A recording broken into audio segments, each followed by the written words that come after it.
I'm Lou Kilgore. I'm Pastor Lou Kilgore, the pastor here at the High Mountain Presbyterian Church in Franklin Lakes, New Jersey. Broadcasting, I guess that's still the right word, on YouTube Live and on Facebook Live. And happy to have the occasion to connect a few moments of our lives. My mindset for this time of conversation is carrying out a kind of somewhat regular experience of my life as a pastor and trying to fit it into the irregular experiences of our lives ever since this pandemic has beset us. So these chairs are the chairs from my office where at least once a week, sometimes several times a week, church members or friends or people from the community would come in to talk. Sometimes with heavy burdens, grief recovery issues. Sometimes with theological questions that have haunted them. And they want to talk to somebody about it who's ready to sit still and pay attention and listen for deeper levels than what we can sometimes hear ourselves. Sometimes the conversations are about me, getting to know me, and them wanting me to know them better. And so all of that is fair game in this conversation. It's weird, I know it. It's very strange because you might be having a conversation even already, conversing back with me in your mind, and this is your chair, but I can't hear you. So how are you? Some of you have told me that whenever I ask that question, you do try to take an inventory and say, okay, I got up this morning, I went about the things that pressed upon me, and I've been doing what I need to do. It's do this or do that, or go to work, or get this job done, or make that call. And somehow, when the sun comes up, we move into motion, and then, right about now, I'm inviting you to stop and just take a little reflection. There was an article in the New York Times yesterday that said, stop asking people, how are you? And it really caught my attention. And the article went on to say that in our conversations with each other, asking someone how they are, just in regular passing, is an invitation to a level of superficiality that might just literally be wasting time, which could advance your relationship with the person. I've thought about it. I've often thought that one of the ways to avoid that is to say, how are you? And then to repeat it after whatever the superficiality of, I'm fine, you're fine, everybody's fine. But if you really want to know, and you have the time to listen, then you ask a second time. And you might even say, no, really, how are you?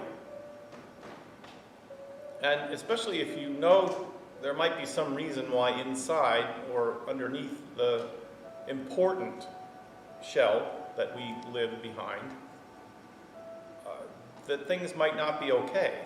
And so asking again indicates your willingness to hear if they want to talk. So when I ask, how are you? I'm thinking that you've paused here for a minute. You don't have to have the pressure of listening to yourself in my presence answer it to come up with what answer do you give. How are you?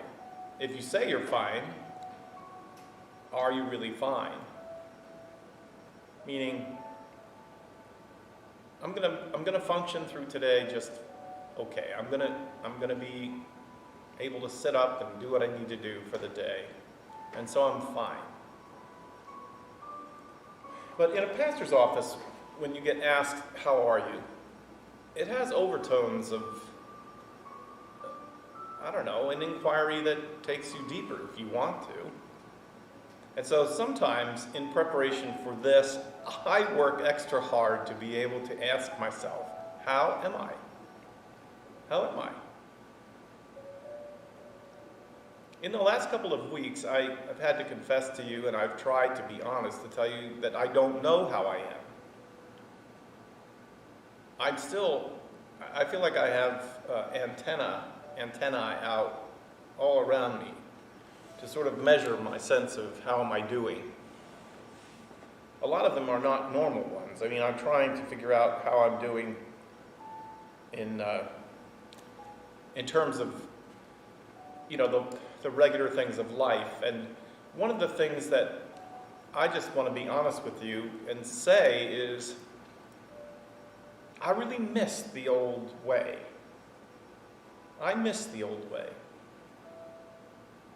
I'm sitting right now in the sanctuary, we call it the sanctuary, the gathering place of the community, where people, some come every Sunday, some come once a month, some come only when they're in trouble to be in this space, to hear the hymns.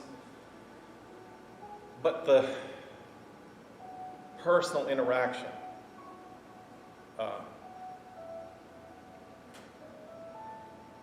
let me be completely honest with you, if I can. Sometimes personal relationships are overrated. The kind of casualness of coming and going can often create a superficiality. And for pastors, I know I'm not just talking about myself. I know this is documented that pastors, while surrounded by a lot of people, and the coming and the going, and how are you, I'm fine, and really passing of the peace and all that, creates a kind of loneliness. The pastor doesn't really feel a part of what's happening for the congregants, and that's normal. And so then a pastor is encouraged to find their own community, to get their church when they don't have to be the pastor, and they can come and be unguarded and they can talk. Because when the church gathers, it's hard work. It's hard work. I'm sure you're not one of those ones that causes hard work for a pastor, but even sometimes intentionally, when people are together, there are struggles that are created, and because we move together, sometimes we don't coalesce that easily, and the pastor is often caught up in the middle of that. I don't look forward to those times. I'm not conflict averse, meaning I won't run from conflict, but I sure don't seek it. And there's always an anxiety of not knowing. In relationships, when they're real, you just don't know what's going to happen next. So I'm aware that Sunday mornings are filled with a piece of the personal interaction is gone. And maybe you've found that too. My in-laws have been in their home for a month now, and they have not gone out. They don't even go out to go grocery shopping because they're in the particularly high risk. And they work extremely hard to keep their lives quarantined away from where a possible infection might come and might result in a very painful illness for them. So their loneliness is profound. They are social people. But even they talk about the fact that somehow life is easier. Now, it's not easier always with the one we're quarantined with, because the intensity of those relationships can be high. But I'm aware. How are you, Pastor Lou? I take the inventory of the top 10 things that you might take an inventory about. Physically, I'm doing very well. In my position in life, I don't have a lot of threats to the hierarchy of need. I have food security, I have house security, I have relative income security, I have community, I have family. So I have a pretty packed list of things in which I am okay. But I still feel this hauntingness. I think about it. It's not just feeling it, I think about it. There's a hauntingness to it. I think maybe tomorrow, if I can figure out how to do it, I'm looking to see if the cords are long enough. I might actually turn the camera around and show the pictures of our picture poster that shows all the people that I think about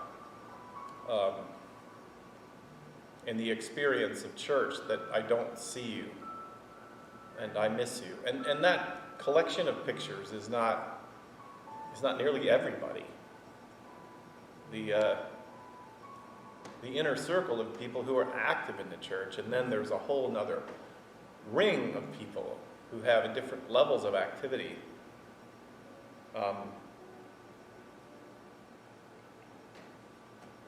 I miss you. I miss you. And I hope that you miss me. And I don't mean to solicit that. I'm just saying that there's this weirdness. I still believe that the risk is real. And I'm happy that because many, many, many people are exercising extreme caution, I believe that out there right now, the incidences of the virus are very low. And I think there's a direct one-to-one relationship between that.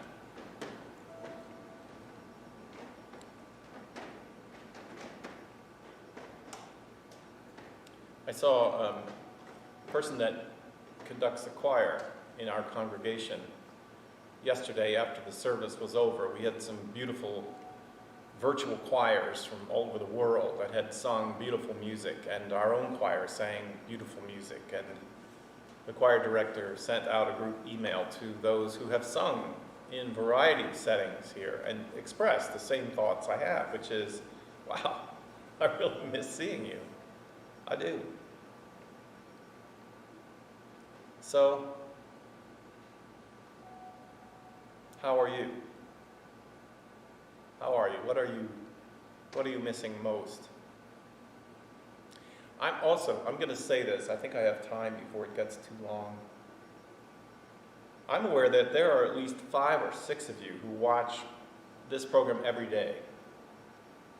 And you listen to me talk about how my life is limited, or how it's closed down, or how I miss seeing the people that I normally see.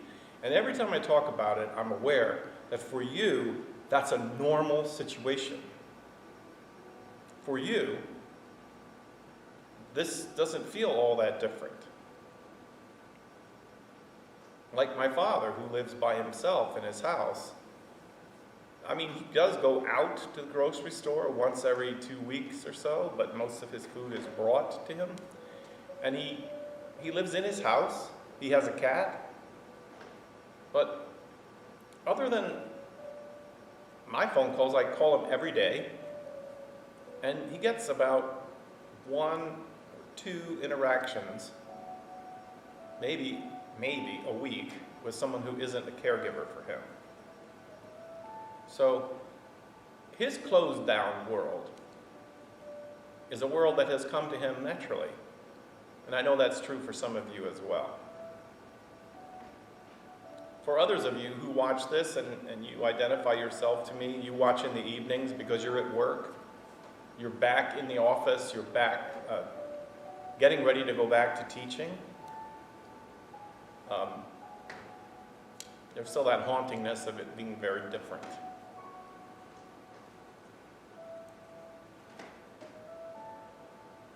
So,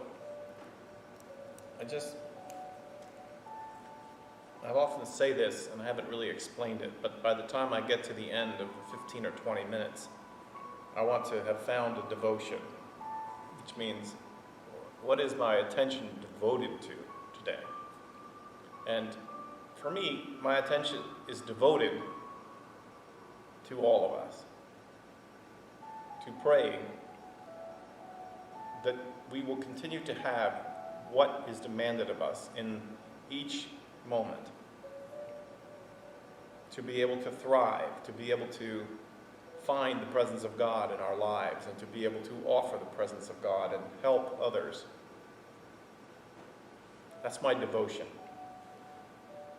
That's the prayer of my life today, for you, for me, and for us together. Dear God, give us the strength, the endurance, the faith, the power of forgiveness, the patience, the joy, whatever we need in these moments. Carry us through, God. Thank you. Thank you, my friends. It's good to see you. I do see you. I hope you see me too. God bless you.